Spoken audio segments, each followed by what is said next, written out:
Hello students, welcome to my channel. हम लोग कर रहे हैं क्लास 9th की मैथ्स की एनसीईआरटी, जिसका चैप्टर 1 हम लोग कंप्लीट कर चुके हैं। चल रहा है चैप्टर 2, जिसका नाम है पॉलिनोमियल्स। इसकी भी 2 एक्सरसाइज हो चुकी हैं। आज हम लोग करने जा रहे हैं थर्ड एक्सरसाइज इसकी, जो है फैक्टराइजेशन ऑफ पॉलिनोमियल्स को लेके। ठीक, तो पहले हम लोग कंसेप्ट्स क्लियर करेंगे एंड देन हम लोग एक्सरसाइज पे आएंगे। ठीक है, तो यहाँ पे हम लोग रिमाइंडर थ्योरम और फैक्टर थ्योरम, इन 2 थ्योरम्स को पढ़ेंगे। तो यहाँ पे बुक में शुरू हुआ है फैक्टर थ्योरम से। यहाँ पे ऊपर इन्होंने रिमाइंडर थ्योरम लिखी है, इसको हम लोग डिटेल में समझ लेते हैं कि रिमाइंडर थ्योरम होती क्या है। ठीक है, तो देखिए यहाँ पे मैंने लिख के रखा है आपके लिए रिमाइंडर थ्योरम को। देखिए रिमाइंडर थ्योरम क्या है। Remainder theorem, let px be a polynomial of degree greater than is equal to 1। px जो है वो एक पॉलिनोमियल है जिसका डिग्री 1 भी हो सकता है, 1 से ज़्यादा भी हो सकता है। अगर उसे डिवाइड किया जा रहा है x माइनस ए के साथ में, देन द रिमाइंडर जो r होगा ना, वो क्या हो जाएगा, pa, where a be any real number. देखिए क्या है कि अगर किसी भी पॉलिनोमियल को x माइनस ए के साथ हम डिवाइड कर रहे हैं ना, तो उसका रिमाइंडर जो होगा ना, वो क्या हो जाएगा, pa। ये वाला जो a है ना, इसको रख देंगे हम वहाँ पे px में, तो जो वैल्यू निकलेगी वो हमारी होगी रिमाइंडर। ठीक है, जैसे यहाँ पे हमें फाइंड आउट करना है रिमाइंडर। ठीक है, तो यहाँ पे हम रिमाइंडर फाइंड आउट करते हैं। क्या बोल रहे हैं कि when this polynomial is divided by x minus 1।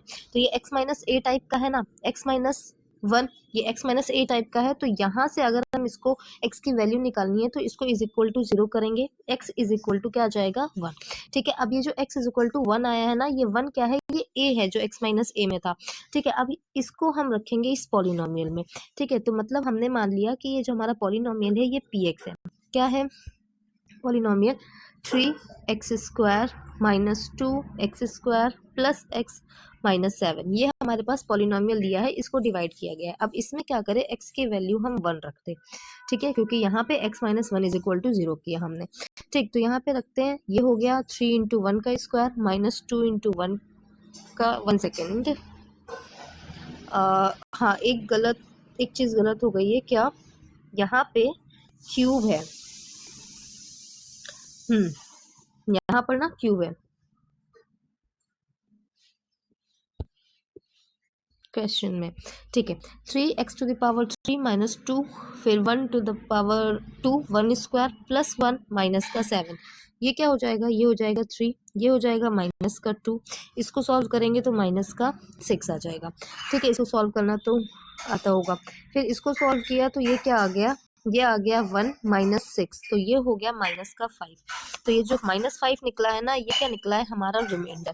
ठीक है, ये रिमाइंडर थ्योरम से हमने इसको सॉल्व किया। ठीक है, अगर रिमाइंडर थ्योरम नहीं लगाते हैं तो हमारा पुराना मेथड कि हम x माइनस 1 से इस पॉलिनोमियल को डिवाइड करें और फिर हम रिमाइंडर निकालें, वो थोड़ा लेंदी प्रोसेस हो जाता है, इसलिए हम लोग रिमाइंडर थ्योरम यूज करते हैं। और रिमाइंडर थ्योरम से ही हमारी फैक्टर थ्योरम आई है। कैसे, रिमाइंडर थ्योरम में ये जो रिमाइंडर है ना, ये अगर 0 हो जाए, मतलब ये जो pa है ये 0 हो जाए, तो हमारा जो x माइनस ए है, जिससे हम अपने पॉलिनोमियल को डिवाइड कर रहे हैं, ये हमारा फैक्टर बन जाएगा। ठीक है, चलिए देखते हैं रिमाइंडर थ्योरम को। यही चीज़ यहाँ पे लिखी हुई है बुक में। देखिए फैक्टर थ्योरम क्या है, if px is a polynomial of degree n greater than is equal to 1 and a is any real number, then x minus a is a factor of px if pa is equal to 0। ठीक, और pa क्या था remainder theorem में, pa remainder theorem में remainder था, है ना, और ये 0 हो गया तो x minus 1, x minus a वहाँ डिविजर था, है ना, x माइनस a से डिवाइड कर रहे थे पॉलिनोमियल को, तो यही x माइनस a जो है यही हमारा फैक्टर बन जाएगा। ठीक है, और ये अगर pa 0 है तो मतलब x माइनस ए जो है ये फैक्टर है। ठीक है, रिमाइंडर थ्योरम से ही इसको इन्होंने प्रूव किया है। ठीक है, हम लोग आते हैं डायरेक्ट क्वेश्चन पे और देखते हैं इस फैक्टर थ्योरम से किस टाइप के क्वेश्चन आते हैं। रिमाइंडर थ्योरम से कैसे क्वेश्चन आते हैं वो हम लोगों ने देख लिया, है ना, वहाँ रिमाइंडर पूछते हैं कि रिमाइंडर बताइए, और यहाँ पे क्या क्वेश्चन आते हैं, यहाँ पे जैसे इन्होंने बोला कि ये जो हमारा x+2 एक पॉलिनोमियल दिया है, ये इस वाले पॉलिनोमियल का फैक्टर है या नहीं, या इस वाले पॉलिनोमियल का फैक्टर है या नहीं। तो चलो हम देखते हैं कि ये इस वाले पॉलिनोमियल का फैक्टर है या नहीं है। हमारे पास px क्या दिया है, px दिया है x³ प्लस का 3x² प्लस का 5x प्लस का 6, और ये इन्होंने क्या बोला कि x+2 फैक्टर है कि नहीं, तो मतलब हम x+2 को इज इक्वल टू 0 करेंगे और x की वैल्यू निकालेंगे। x की वैल्यू क्या आ गई, -2, मतलब x की वैल्यू -2 इस पॉलिनोमियल में रखेंगे। दैट मीन्स p -2 की वैल्यू हमें निकालनी है। ठीक, तो -2 का क्यूब प्लस 3 इंटू -2 का स्क्वायर प्लस 5 इंटू -2 और प्लस का 6, है ना। ये देखिए यहाँ पे लिखा हुआ है। फिर इसको सॉल्व किया तो ये आया और फिर सॉल्व किया तो 0 आया। ठीक है, ये एग्जाम्पल है तो इसको करने की जरूरत नहीं है, यहीं पे देख लो।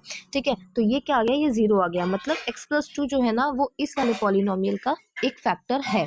ठीक है, और दूसरा क्वेश्चन क्या आता है इसका, दूसरा क्वेश्चन आता है कि फैक्टराइज करो। ठीक, या फिर यहाँ पे इन्होंने k की वैल्यू बोली है कि k की वैल्यू बताओ इस पॉलिनोमियल में, अगर ये फैक्टर है। अगर ये फैक्टर है तो मतलब x - 1 is equal to 0, x is equal to 1, x is equal to 1 इस वाले पॉलिनोमियल इक्वेशन में रख देंगे, इसको इक्वेशन के टर्म में बनाएंगे, मतलब px इज इक्वल टू 0 बनाएंगे इसे। ठीक, और यहाँ पे हम p1 रख देंगे, x की वैल्यू 1 रख देंगे और फिर k की वैल्यू निकाल लेंगे।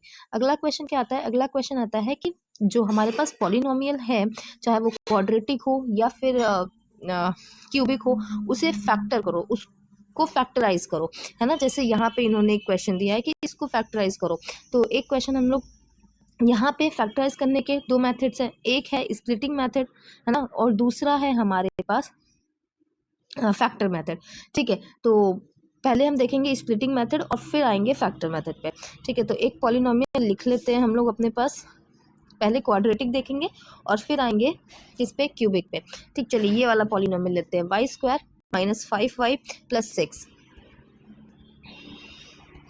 ठीक है, चलो आ जाओ, इसको थोड़ा साफ कर लेते हैं एंड देन करते हैं।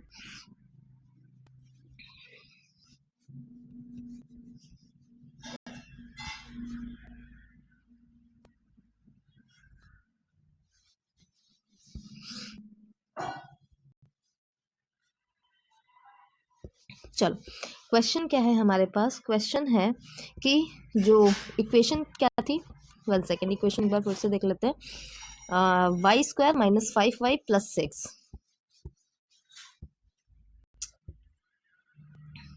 y² - 5y प्लस का 6, ये एक क्वाड्रेटिक पॉलिनोमियल लिया। ठीक है, बोल रहे हैं इसको फैक्टराइज करो, तो ये एक तो मेथड है स्प्लिटिंग मेथड, दूसरा है फैक्टर मेथड। तो पहले हम सीखेंगे स्प्लिटिंग मेथड, है ना, स्प्लिटिंग मेथड फर्स्ट वन। ठीक है, तो इसमें क्या करते हैं, इसमें ये जो मिडिल टर्म है ना, इसको हम ब्रेक करेंगे, इसको स्प्लिट करेंगे। कैसे, अगर हमारा x² या जो स्क्वायर वाला टर्म है उसका जो कोफिशिएंट है वो 1 है, तो क्या देखेंगे, सिर्फ लास्ट वाला जिसमें कांस्टेंट वाला जो टर्म है वो देखेंगे। ठीक है, वो देखा, और इसके हम लोग ऐसे ही इसको हम लिखेंगे, जैसे ये हमारा 6 है तो इसे हम क्या लिखेंगे, a इंटू बी के टर्म्स में। ठीक है, a इंटू बी के टर्म्स में लिखेंगे, और ऐसे a और b लेंगे कि ये जो a और b है ना, ये इस मिडिल वाले टर्म को इनको ऐड करें और ये मिडिल वाला टर्म मिल जाए। जैसे हम देखें, इस 6 को हम क्या लिख सकते हैं, इस 6 को हम लिख सकते हैं 1 इंटू 6, उसके बाद 2 इंटू 3, है ना, या 3 इंटू 2, यही सब लिख सकते हैं, या 6 इंटू 1, तो क्या 1 6 और 2 3 ये लिख सकते हैं। अगर 1 इंटू 6 लिख रहे हैं इसको, लेकिन 1 + 6 कर रहे हैं तो क्या आ रहा है, 7 आ रहा है। मिडिल टर्म हमारा 5 है, तो मतलब 1 और 6 हम a और b यूज नहीं कर सकते। 2 और 3 अगर हम लिखते हैं तो 2 और 3 ऐड कर रहे हैं तो 5 आ रहा है ना, मतलब हम 2 और 3 यूज करेंगे। तो क्या करेंगे, इसको कैसे लिखेंगे, इसको हम लिखेंगे इस वाले को y² माइनस ये जो 5 है इसको हम लिख लेंगे 3 + 2 या 2 + 3 y और प्लस का 6। ठीक है, जब यहाँ पे कांस्टेंट जो हमारा कोफिशिएंट है वो 1 होगा, तब हम सिर्फ लास्ट वाले टर्म को देखेंगे। ठीक है, ये हम स्प्लिटिंग मेथड सीख रहे हैं। फिर क्या करेंगे, फिर इसको हम अंदर मल्टीप्लाई करा देंगे, माइनस का 3y और ये माइनस प्लस माइनस का 2y प्लस का 6 बन गया। ठीक, फिर क्या कर रहे हैं, फिर यहाँ से y देखो इन दोनों टर्म से कॉमन मिल रहा है तो y - 3 हो गया। यहाँ से क्या कॉमन मिल रहा है, माइनस का 2, यहाँ भी y - 3 हो गया। ठीक है, अब पूरे में से देखें तो y - 3 कॉमन मिल रहा है और दूसरा क्या हो गया, y - 2। ठीक, तो ये बन गए फैक्टर्स। अगर क्वाड्रेटिक है तो 2 फैक्टर आएंगे, क्यूबिक है तो 3 फैक्टर आएंगे, है ना। जितने डिग्री का पॉलिनोमियल होगा उतने उसके फैक्टर्स आएंगे। ठीक है, तो इसके फैक्टर हो गए ये। ठीक, अब इसी को हम करते हैं किससे, फैक्टर मेथड से। ठीक है, अभी देखो फैक्टर मेथड में क्या है। फैक्टर मेथड में क्या करते हैं कि सबसे पहले तो फैक्टर मेथड में कंपलसरी है कि जो हमारा स्क्वायर वाला टर्म है उसका कोफिशिएंट 1 होना चाहिए। ठीक है, यहाँ पे इसका कोफिशिएंट 1 है तो अच्छी बात है, नहीं होगा तो हमें करना पड़ेगा। ठीक है, तो यहाँ पे इसका कोफिशिएंट 1 है। ठीक, फिर क्या करेंगे, इसका जो लास्ट वाला टर्म है ना वो देखेंगे। अब इस लास्ट वाले टर्म के जो हमारा कांस्टेंट वाला टर्म है इसके सारे फैक्टर्स लिखेंगे, मतलब फैक्टर्स ऑफ 6, सारे पॉसिबल फैक्टर्स जो 6 के हैं। तो +-1, +-2, +-3 ये कैसे आ रहे हैं, ये यहीं से आ रहे हैं, है ना। 1 6 2 3 3 2 रिपीट हो गया, तो मतलब जहां रिपीट हो जाता है बस वो छोड़ दो लाइन, और उसके अलावा जो बचे हैं नंबर्स 1 2 3 6 ये सारे इसके फैक्टर्स हैं। ठीक है, प्लस में भी माइनस में भी। ठीक, तो ये सारे पॉसिबल फैक्टर्स हैं 6 के। ठीक है, अब क्या करेंगे, फैक्टर्स ऑफ 6 है ये। ठीक है, अब क्या करेंगे, ये जो पॉसिबल फैक्टर्स आए हैं 6 के, इन सब को एक करके इस पॉलिनोमियल में रखो। ठीक है, अब इस पॉलिनोमियल में जब रखेंगे तो जिस पे इसकी वैल्यू 0 हो जाएगी वो फैक्टर, वो जो होंगे वो फैक्टर्स बनाएंगे। जैसे देखो हम लिख लेते हैं कि ये हमारे पास पी वाई पॉलिनोमियल है। क्या है पॉलिनोमियल, y² - 5y और प्लस का 6। ठीक, ये हमारे पास पॉलिनोमियल है। अब क्या करें, सबसे पहले हम +1 रखते हैं। 1 रखें तो ये क्या हो जाएगा, 1 का स्क्वायर -5 × 1 प्लस का 6, तो ये क्या बन गया, 1 - 5 + 6, तो ये क्या बन गया, ये बन गया हमारे पास 7 - 5 मतलब 2। ठीक, 1 नहीं आया, मतलब 0 नहीं आया, मतलब 1 जो है वो इसका नहीं है। -1 रखते हैं, -1 रखेंगे तो -1 का स्क्वायर -5 × -1 + 6। ठीक है, ये करेंगे तो ये क्या हो जाएगा, 1 प्लस का 5 प्लस का 6, ये तो हो गया 12, ये भी नहीं आ रहा है ना। फिर रखते हैं प्लस का 2, अब p +2 रखते हैं, इसमें रखा तो 2 का स्क्वायर -5 × 2 प्लस का 6, है ना, ये हो गया 4 - 10 + 6, तो ये क्या हो गया, ये हो गया हमारे पास -6 + 6, ये हो गया 0। ठीक है, मतलब P2 जो है ये हमारे पास 0 आया है, मतलब y की वैल्यू 2 पे ये 0 है। तो हमारे पास पहला फैक्टर क्या मिल गया, y - 2, ये हमारे पास पहला फैक्टर मिल गया। ठीक है, अब आते हैं p की वैल्यू -2 रखें। इसी तरीके से -2 का स्क्वायर -5 × -2 प्लस का 6, ये हो जाएगा 4, ये हो जाएगा प्लस का 5 प्लस का 6 हो जाएगा, तो ये हो गया 15, ये भी 0 के इक्वल नहीं है। फिर आते हैं प्लस का 3 रखते हैं, 3 का स्क्वायर -5 × 3 प्लस का 6, तो ये क्या हो गया, 9 - 15 + 6, तो ये कितना हो जाएगा, माइनस का 6 प्लस का 6, तो ये फिर से 0 हो गया। मतलब दूसरा फैक्टर हमें क्या मिला, P3 0 है, मतलब y = 3 पे ये 0 है, मतलब दूसरा फैक्टर क्या मिल गया, y - 3। तो क्वाड्रेटिक थे, 2 फैक्टर मिल चुके हैं, तो आगे करने की जरूरत नहीं है। लेकिन फिर भी देखो कितना लेंदी प्रोसेस है ना, एक एक करके सब रखने पड़ रहे हैं। तो ये फैक्टर मेथड से फैक्टराइज करना थोड़ा लेंदी हो जाता है, इसलिए हम लोग प्रेफर करते हैं कि हम लोग स्प्लिटिंग मेथड यूज करें फैक्टराइज करने के लिए। ठीक है, और इसी तरीके से हमारा क्यूबिक इक्वेशन होती है ना, उसको भी फैक्टराइज करते हैं। तो क्यूबिक इक्वेशन को फैक्टराइज करने के लिए क्या करेंगे, एक फैक्टर हम निकाल लेंगे फैक्टर मेथड से, उसके बाद क्वाड्रेटिक इक्वेशन बन जाती है, बताएंगे जब क्वेश्चन करेंगे। ठीक है, क्वाड्रेटिक इक्वेशन बन जाएगी और फिर उससे हम क्वाड्रेटिक इक्वेशन को स्प्लिटिंग मेथड से सॉल्व कर लेंगे। चलो एक एग्जांपल कर ही लेते हैं इसका भी, जिससे कंसेप्ट यहीं पे क्लियर हो जाए और फिर हम एक्सरसाइज पे आ जाएं अपनी, है ना। चलो अब आप देखते हैं क्या क्यूबिक इक्वेशन को कैसे फैक्टराइज करते हैं। तो अगर क्वाड्रेटिक को फैक्टराइज करना है ना, तो हम कौन सा मेथड लगाएंगे, स्प्लिटिंग मेथड। ठीक है, क्योंकि फैक्टर मेथड बहुत ही ज़्यादा लेंदी हो जाता है। ठीक है,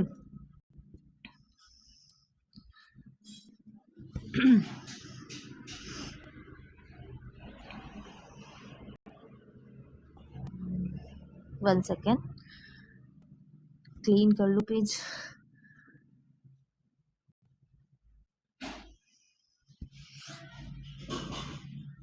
ओके, चलिए एक क्यूबिक इक्वेशन लिख लेते हैं।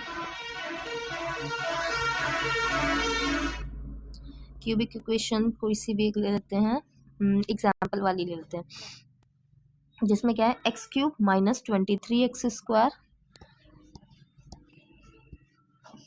X cube minus 23x square plus का 142x माइनस 120, 142x माइनस 120, ये हमारे पास एक क्यूबिक इक्वेशन है। ठीक है, अब इसके हमें इसका फैक्टराइजेशन करना है। ठीक है, तो इसका हमने देखा सबसे पहले जो हाईएस्ट ऑर्डर मतलब जो हाईएस्ट डिग्री जिस एक्स मतलब इसकी जो डिग्री है ना उसका कोफिशिएंट जो है वो 1 होना चाहिए, मतलब जो एक्स की हाईएस्ट पावर है उसका कोफिशिएंट यहाँ पे 1 होना चाहिए। तो हमने देखा एक्स की हाईएस्ट पावर क्या है 3 है, 3 का कोफिशिएंट 1 है। अगर उसका कोफिशिएंट 1 है तो हम जाएंगे कांस्टेंट वाले टर्म पे जो है 120 माइनस का 120, है ना। अब इस -20 के सारे पॉसिबल फैक्टर्स लिखेंगे। ठीक है, तो जैसे कि इसका 1 भी होगा +-1, है ना, उसके बाद +-2 भी होगा, +-3 भी आएगा, +-4 भी आएगा, 5 भी आएगा, 6 भी आएगा। ठीक है, तो ये सारे और भी आएंगे लेकिन हम इतने लिख लेते हैं, इसी में से आ जाएगा। ठीक है, फिर हम क्या करेंगे एक एक करके रखना शुरू करेंगे। तो क्या करें, हमारे पास px ये है, हम निकाल लेते हैं p1। ठीक, p1 निकालते हैं। देखो ये 1 का cube -23 1 square plus 142x minus 120, ये क्या हो गया 1 -23 प्लस, सॉरी यहाँ x नहीं होगा, यहाँ पे 1 हो जाएगा, इंटू 1, है ना, प्लस का 142 और माइनस का 120। सॉल्व करें इसको तो ये माइनस का 22 बन गया, ये क्या बन गया प्लस का 22, तो ये दोनों कैंसिल हो गए, मतलब ये हो गया 0। ठीक, तो x की वैल्यू 1 पे हमें मिल गया है p1 0, इस पे हमें क्या मिल गया है p1 0। तो हमारे पास पहला फैक्टर मिल गया x माइनस 1। ठीक है, x माइनस 1 इसका पहला फैक्टर मिल गया। अब एक फैक्टर इसका मिल गया है तो अब हम क्या करेंगे, देखो ये जो फैक्टर है ना इस फैक्टर को 3 टाइम्स लिखेंगे, थोड़ा गैप करके, देखो हम बताते हैं। ये हमारा एक फैक्टर हो गया, है ना, इज अ फैक्टर। ये क्या है, ये फैक्टर है ऑफ px जो हमारा पॉलिनोमियल दिया हुआ है। ठीक है, अब क्या करेंगे इस x माइनस 1 को 3 बार लिखेंगे क्योंकि क्या है क्यूबिक इक्वेशन है। यहाँ x थोड़ा गैप करके लिखेंगे, x minus 1 x minus 1 x minus 1। ठीक है, अब अपनी इक्वेशन देखो, इक्वेशन में पहला टर्म क्या है एक्स क्यूब। ठीक है, तो यहाँ बस हमें इक्वेशन ही बनानी है। यहाँ पे देखो एक्स क्यूब बनाने के लिए किससे मल्टीप्लाई कराएं, एक्स स्क्वायर से। ठीक है, जब इसको एक्स स्क्वायर से मल्टीप्लाई कराया तो यहाँ पे क्या बना, यहाँ पे बना एक्स क्यूब माइनस का एक्स स्क्वायर। हमें चाहिए क्या, हमें चाहिए माइनस का 23x स्क्वायर। तो माइनस के एक्स स्क्वायर में और क्या ऐड कर दें कि माइनस का 23x स्क्वायर बन जाए। तो इसके साथ क्या करना पड़ेगा, माइनस का 22x लाना पड़ेगा, है ना। जब माइनस का 22x लाएंगे तो ये अंदर मल्टीप्लाई होके माइनस का 22x स्क्वायर बन जाएगा, और यहाँ से माइनस का x स्क्वायर है तो बन जाएगा माइनस का 23x स्क्वायर। अब जब हमने -22x से मल्टीप्लाई कराया ना तो ये वाला जो टर्म है ये क्या बन गया प्लस का 22x। ठीक, तो x वाला टर्म लाना क्या है, x वाला टर्म लाना है 142x। ठीक है, तो प्लस का 142x, यहाँ पे क्या बन रहा है प्लस का 22x। ठीक है, तो क्या करें यहाँ पे प्लस के 120 से हम मल्टीप्लाई करा दें, क्योंकि जब 120 से मल्टीप्लाई कराएंगे ना तो ये 120x हो जाएगा और यहाँ से प्लस का 122x हो गया। ठीक, तो दोनों मिला के क्या बन जाएगा प्लस का 142x, और लास्ट वाला टर्म अपने आप देखो बन गया प्लस माइनस माइनस माइनस का 120, यहाँ पे क्या आ रहा है माइनस का 120, है ना। तो ये वाला हमें ऐसे लिखना है। ठीक है, इसको हमको ऐसे लिखना है। ये जब हमने लिख लिया, अब देखो इसमें से हमको x माइनस 1 क्या हो गया कॉमन मिल गया। ठीक है, हमारे पास अंदर क्या बचा, हमारे पास बचा है एक्स स्क्वायर माइनस 22x और प्लस का 120। जो अंदर बची वो क्या है, वो एक क्वाड्रेटिक इक्वेशन है, और क्वाड्रेटिक इक्वेशन को हम कैसे सॉल्व करेंगे, इसको हम सॉल्व करेंगे स्प्लिटिंग मेथड से। ठीक है, अब देखो स्प्लिटिंग मेथड से कैसे, ये जो हमारा इसका कोफिशिएंट जो स्क्वायर वाला टर्म है इसका कोफिशिएंट 1 है, मतलब लास्ट टर्म देखो तो 120। अब 120 के ऐसे फैक्टर्स करो, ऐसा मल्टीप्लाई करो कि प्लस करने पे उनको 22 आए। ठीक, तो देखते हैं कैसे आएगा ये? अगर इसको हम 12 इंटू 10 लिख दें, देखिए 12 इंटू 10 लिख दे तो 12 इंटू 10 120 आ जाएगा, और 12 प्लस 10 जो होगा वो 22 मिल जाएगा। ठीक है, तो हमें मिल चुके हैं 12 और 10। ठीक, तो क्या लिखना है इसको? अब इसको हम लिखेंगे क्या? x माइनस 1, ये हमारा पहला फैक्टर था, इसको हम लिख लेते हैं, और हम इसको लिखते हैं एक्स स्क्वायर माइनस 10 प्लस 12 या 12 प्लस 10 कुछ भी लिख लो, 120। फिर x minus 1 x square multiply करेंगे वैसे ही 10x minus plus minus 12x plus का 120, है ना। फिर क्या करना है? फिर से अब पूरा हम वही सॉल्व कर रहे हैं अपना क्वाड्रेटिक इक्वेशन। x कॉमन लिया यहाँ से, x माइनस 10 बचा, और यहाँ से क्या कॉमन मिल जाएगा? माइनस का 12, और क्या बच जाएगा अंदर? x minus 10। ठीक है, ये x माइनस 1, और यहाँ से हम देखें तो ये x माइनस 10 कॉमन मिला, और दूसरा क्या बचा? x minus 12। ठीक, तो इस वाले क्यूबिक इक्वेशन का जो फैक्टर है वो क्या आया? x माइनस 1, x माइनस 10 और x माइनस 12, ये 3 फैक्टर्स मिले इसके। ठीक है, तो आई होप समझ में आ चुका होगा। आज इस वीडियो को यहीं ख़त्म करते हैं, एक्सरसाइज हम लोग नेक्स्ट वीडियो में करेंगे। ठीक, वरना वीडियो बहुत ज़्यादा लेंथी हो जाएगी। ठीक है, कंसेप्ट्स क्लियर करिए और एक दो क्वेश्चंस ट्राई करिए, फिर हम करते हैं नेक्स्ट वीडियो में एक्सरसाइज। ठीक है, थैंक यू सो मच।